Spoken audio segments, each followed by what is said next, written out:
So we all saw the fix unfold on the track, narrated by Sky Sports. But what took place after the race was the Mercedes appeal, and this was yet another fix.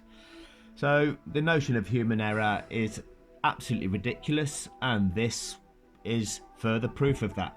So this is the FIA document available for everyone to see on their website, and I'm going to talk you through it, and it's going to evidence the fact that this whole thing is absolutely systematic corruption. So 12th of December 2021, it's got the list of the 4 stewards there. Okay, here Derek Warwick shouldn't be there. He's got a conflict of interests. He owns a Honda car dealership on the island of Jersey, and in the past he has described Max as being the great white hope, so that clearly shows and demonstrates his feelings towards Max Verstappen. Gary Connolly and Warwick have been at Grand Prix where Massey has carried out the safety car procedure correctly, but not only that, he's made the safety car do an additional lap beyond the mandatory lap in order to allow the lapped cars to fully catch the back of the pack. That was Spain 2019 and it was Sakir 2020 were those 2 specific events. Brazil 2019 was also an event that took place like that, and there was also another event in 2020 where Massey did 2 safety car laps after the lap cars had been released. So Massey knows what he's doing. Anyway, this is the nature of the protest. Protest filed by Mercedes AMG against the classification established at the end of the competition. Steward's decision, protest dismissed. So, just so you're aware, this procedure is Mercedes appealing to the governing body of the sport that the race director, the governing body's own official, has broken the rules of the sport. So, it says here, the parties were summoned at 2015 and the following persons were present. On behalf of Mercedes, Ron Meadows, Andrew Shovlin, Paul Harris. On behalf of Red Bull should not be there. Categorically, it is nothing to do with them. When you are complaining, when you are appealing to the governing body about a procedural issue, it is nothing to do with the other team. It is to do with the race director's decision, whether that was correct or not, and it's for the governing body to determine that on the basis of the rules and the decision that was made. Nothing to do with Red Bull's opinion on the situation. But on behalf of Red Bull, there was Jonathan Wheatley, Christian Horner and Adrian Newey there. Red Bull as an interested party were permitted to attend. Here's a bit. The hearing adjourned at 2050 to allow Red Bull to consider its response in further detail and reconvened at 21:30. So Red Bull are given 40 minutes to go away and come up with an argument. This doesn't stink as corruption. The race director was present for the reconvened hearing. So Massey wasn't originally there, but he's come back in with Red Bull at the reconvened hearing. At the hearing there were no objections against the composition of the steward panel. There should have been, as I've described. The hearing, the parties referred to the documents submitted. Red Bull submitted graphical information Exhibit A. I cannot find Exhibit A anywhere on the FIA website. If you view the long version of this, there'll be more detail with regard to that. Claims of Mercedes. Mercedes claimed there were 2 breaches of the sporting regulations. Article 48.12, which states any cars which have been lapped by the leader will be required to pass the cars on the lead lap and the safety car, and once the last lapped car has passed the leader, the safety car will return to the pits at the end of the following lap. Mercedes argued that had this been complied with, car 44 would have won the race. They therefore requested that the stewards to amend the classification under Article 11.9.3.h of the FIA International Sporting Code. Red Bull's argument in defence. Now, what are Red Bull defending here?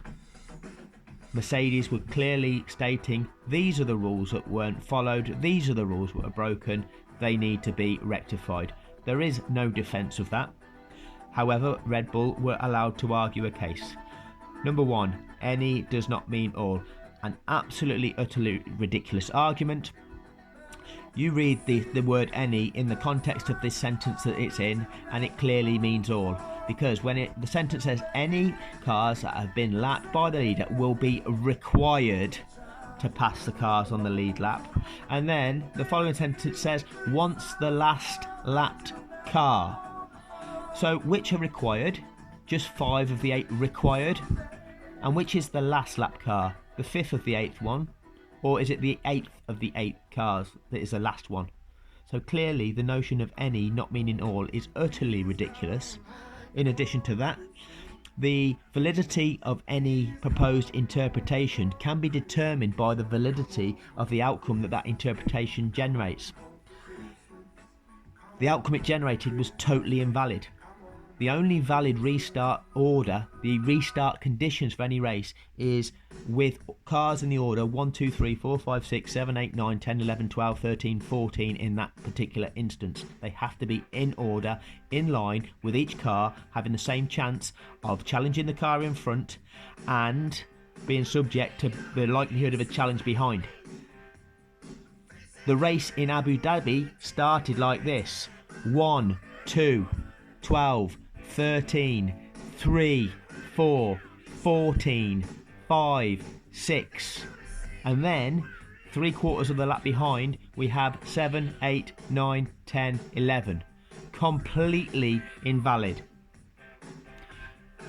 Point 2. Article 48.13 of the sporting regulations state that message safety car in this lap is the signal it will enter the pit lane at the end of that lap. Well, that is the regulation, but Red Bull are then, with point number 3, saying, therefore, Article 48.13 overrides Article 48.12. So what they're trying to suggest is, well, even if Massey did cheat, even if Massey did break the rules, the fact that he then said safety car in means that that overrides everything that's gone before it. No, it doesn't. If a cheat has taken place, if something wrong, a rule break has taken place, then just throwing in this notion, well, he then says safety car in, so the safety car's got to come in. End of story. Completely invalid, utterly irrelevant, but again, something they've thrown in. Number 4. Article 15.3 gives the race director overriding authority over the use of the safety car. That overriding authority over the use of the safety car extends to safety implications and sporting fairness implications. It doesn't extend to cutting mandatory procedures short. So in terms of safety, if the race director doesn't feel it's safe to go racing, he can prolong the use of the safety car. He can keep it out on track with the cars lapping behind it for the basis of safety.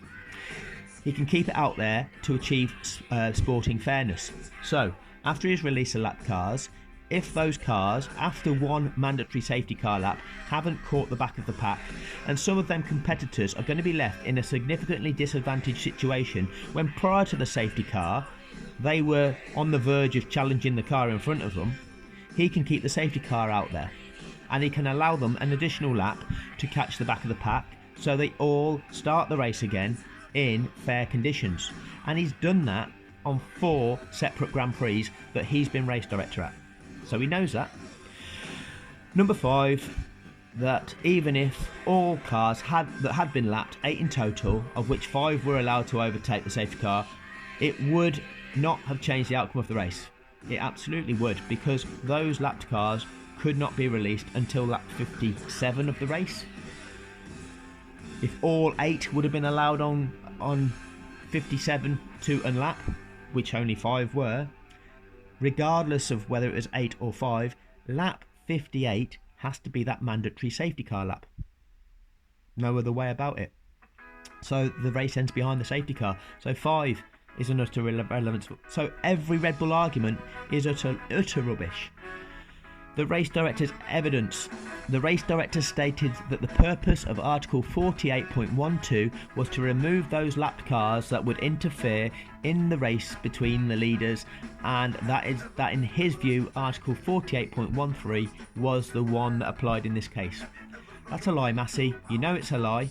You know the purpose of it is so that the correct race order can be achieved prior to resuming racing, and you know that it is for sporting fairness, so that each of the competitors can start in the correct order: 1, 2, 3, 4, 5, 6, 7, 8, 9, 10, 11, 12, 13, 14, and they've all got the same sporting chance. You know that. You've demonstrated you knew that on at least 4 occasions.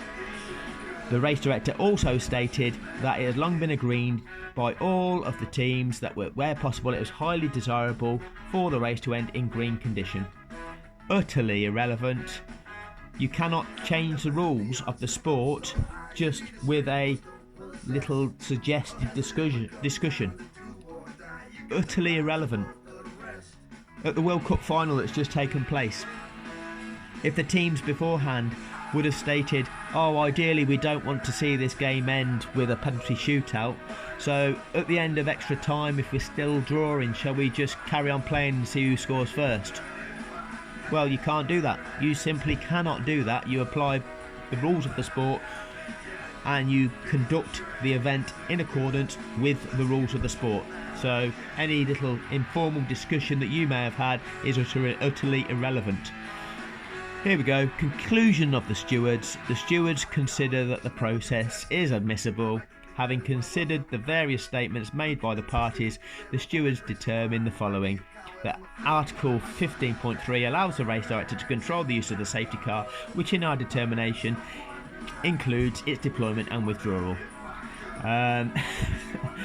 Although Article 48.12 may not have been applied fully in relation to the safety car return to the pits at the end of the following lap, Article 48.13 overrides that, and once the message safety car in this lap has been displayed, it is mandatory to withdraw the safety car at the end of that lap. So the only one that you deem to be mandatory is the safety car in thing, but you don't determine the mandatory unlapping of all of the cars, not just 5 of them, to be mandatory, and you don't determine the additional mandatory lap to be mandatory, but you determine once the notification safety car in this lap is mandatory, then it's mandatory, it comes in. Can you see what is going on here? Can you see what's going on? Okay, so this is the level of corruption that we're dealing with. This is the level of corruption that is going on in this sport. The sport manufactured it. The TV coverage set it up to show the watching public what was taking place.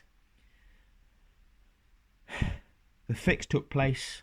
Sky Sports commentated on the fix to set it up for everybody.